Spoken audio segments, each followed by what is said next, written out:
All praises to Yahweh Ba'ashem Yahweh Shai, Ba'ashem Rakach Wadash, double honors to the apostles and elders of Great Millstone, Shalom salutations to the hopeful elect that's fighting the good fight of faith and truth, in sincerity and wholeheartedly, Shalom to the Akwath, which is the women believers, Shalom to you. So, they're literally taking away their standards that they used to have to join the army. That's how much people are not looking forward to join the army. So they basically lowered their standards. And sadly, people are going to look at this like this is an opportunity. But this actually is going to be an opportunity for you to die, according to the scriptures. So, listen to what this man says. So to join the Navy now, as of recently, within 24 hours, maybe 48 hours, that you don't need a diploma or a GED. You just got to score 50 and above. That is different. So I'm not sure that's good or bad. What do you think? So to join the Navy now, as of recently, within 24 hours, maybe 48 hours, that you don't need a diploma or a GED. So Navy, is a tier above the Army. So it's going to be even lower for the Army, Army, Navy, then you got the Air Force, So if they're lowering standards, and remember, we've been telling you for a long time that the draft is coming, but we're going to get the scriptures, to back it up. And I'm highlighting this just to show you we are in wartime. We are in wartime. The draft can happen at any day. America can go full-fledged over there to the Middle East at any time. They already over there. But I'm talking about when it actually hit the news, like, yeah, we going full throttle. And when that happened, because you got people who do not want to join the army, they said that it's been record lows at people not joining the army. Like I always say, this is not the 90s. All right. So people, look at war like, what the hell I'm going over there to fight for? Now, I'm going to show you. No, I'm going to say that video for the end. Let's get some scriptures. Oh, I want to show you what tier 2 means, though.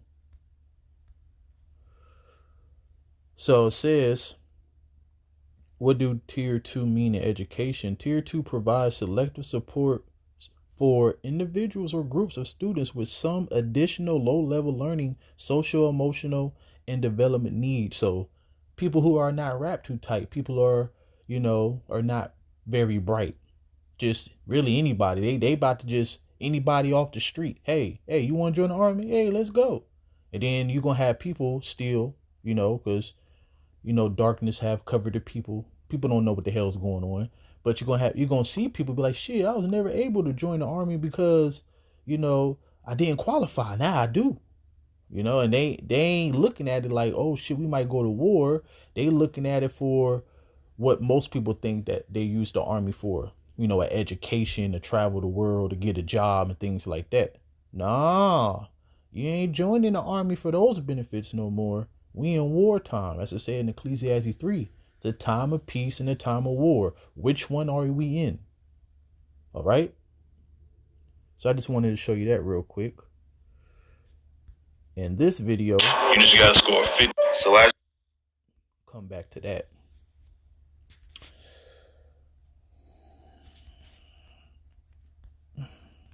Because that video is probably like 5 minutes. So I really want to play that all the way through. So I'm gonna go through these scriptures without that much breaking it down, because these scriptures are self-explanatory for the most part. So it said, your man shall fall by the sword, and your mighty in the war. And her gates shall lament and mourn, and she, being desolate, shall sit upon the ground. So your boo, your zaddy, your sugar daddy, a man that you use, a man that, because women, the way they look at us is, trying to come up. And in her eyes, if you don't have enough, you ain't nothing. She might even use you for pleasure. See, everything is turned, not right side up. Everything is turned upside down. But see, this is why when you go to the next scripture is Isaiah 4:1. This is the reason why Isaiah 4:1 is going to come to play. I'm going to get that scripture though, but I want to jump to this. So your men shall fall by the sword and mighty in the war, which means that the women around here, they're going to be SOL, because the reason that women even have pride is because you got a lot of simps out here. And as the scripture says in Jeremiah 31:22, it said that he should create a new thing in the earth, a woman should surpass a man. So you got men out here who look to women as their God, but you the prize. But men look to the women as she the prize. And that's because we under curses and the Lord did it. All right. But see, the women about to be humbled because you about to lose your boo-boo. Okay. And it says, the virgin shall mourn having no bridegrooms. The women shall mourn having no husbands. Their daughters shall mourn having no helpers. See, helpers, what you use men for. You use and abuse men. All right. And you jump from every Tom, Dick, and Harry and you think it's cool. But see, that's why women is going to be ravished, as it said in the scriptures. If you don't know what ravish mean, go look it up. Can't say the actual word. YouTube is sensitive. So, in the war shall their bridegrooms be destroyed, and their husbands shall perish with famine. So the reason I'm reading these scriptures is because the video that we just watched, they lowering the standards to join the military, which means a lot of people is going to be joining because of scripture, and we're reading about it. And it says hear now these things and understand them, ye servants of the Lord.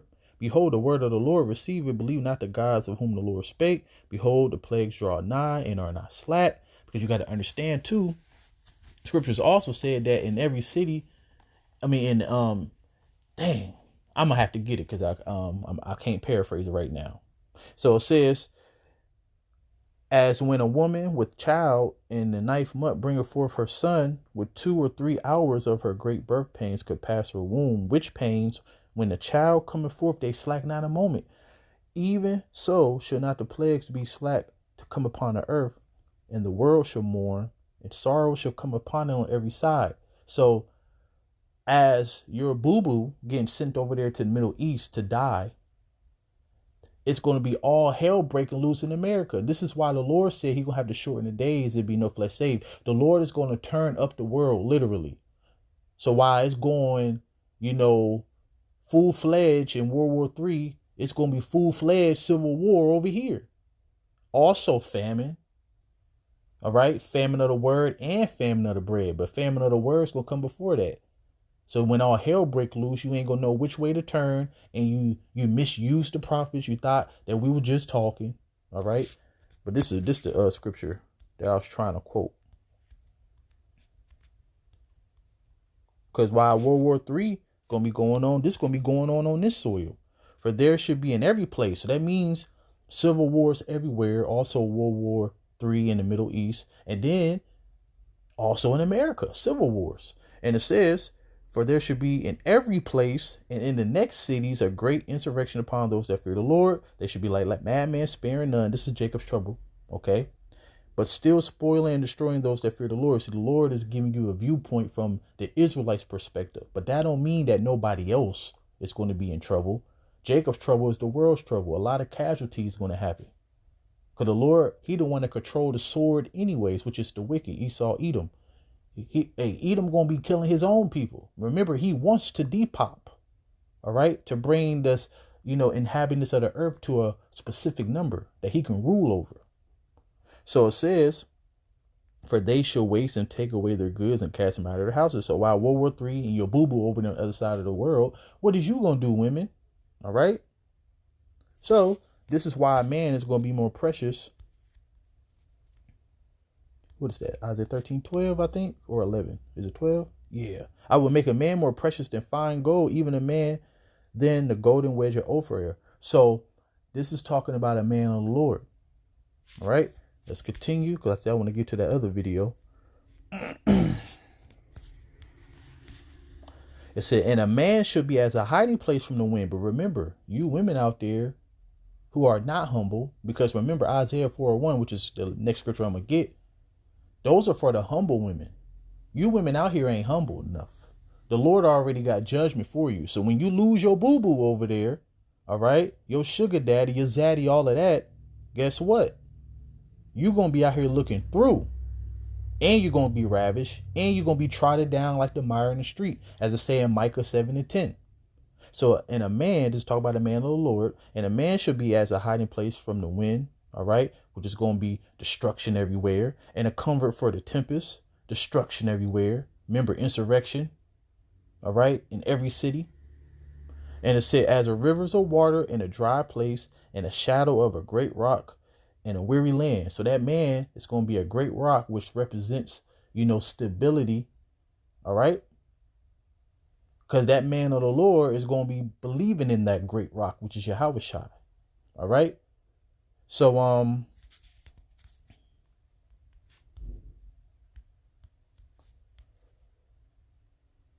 in that day, so 7 women should take hold of one man, saying, we will eat our own bread and wear our own apparel. Only let us be called by your name. All right. And take away our reproach. So a lot of humbling to you women is coming. A lot of humbling to y'all men is coming. Everybody who do not fear the Lord, you will fear him in that day, but it's going to be too late. You're going to be destroyed. Now I'm going to play this video. I ain't going to comment on it. And then I'm going to end the video. So all praises to Yahweh Ba'ashem Yahweh Shai, and Shalom to the hopeful elect.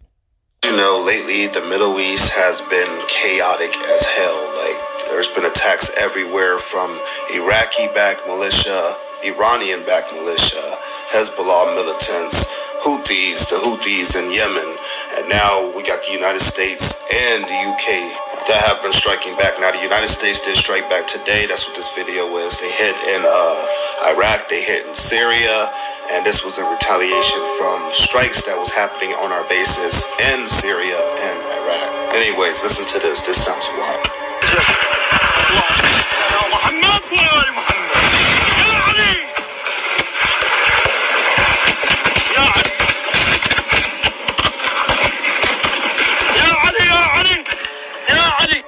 Here's another shot. Here's another view as well. We also have 2 announcements that 1,500 troops in New Jersey is going to be getting sent out to the Middle East, and that some troops, hundreds of troops in Massachusetts is going to be getting sent out. So here's the one about New Jersey. In Trenton, the 44th Infantry Brigade Combat Team is now activated to carry out missions in Iraq and Syria, and the soldiers are ready to start the year-long mission. I'm a husband and father of 4, and this is my 5th deployment to the Middle East. 4th as a New Jersey Army. Right. Read Joel 2:20. Something to fill off. Now, here's the one about Massachusetts. Hundreds of Massachusetts Army National Guard members being deployed to the Middle East stood in front of their families and friends in Worcester for a special send-off ceremony. Western Mass News reporter Matt Price was there and has the story.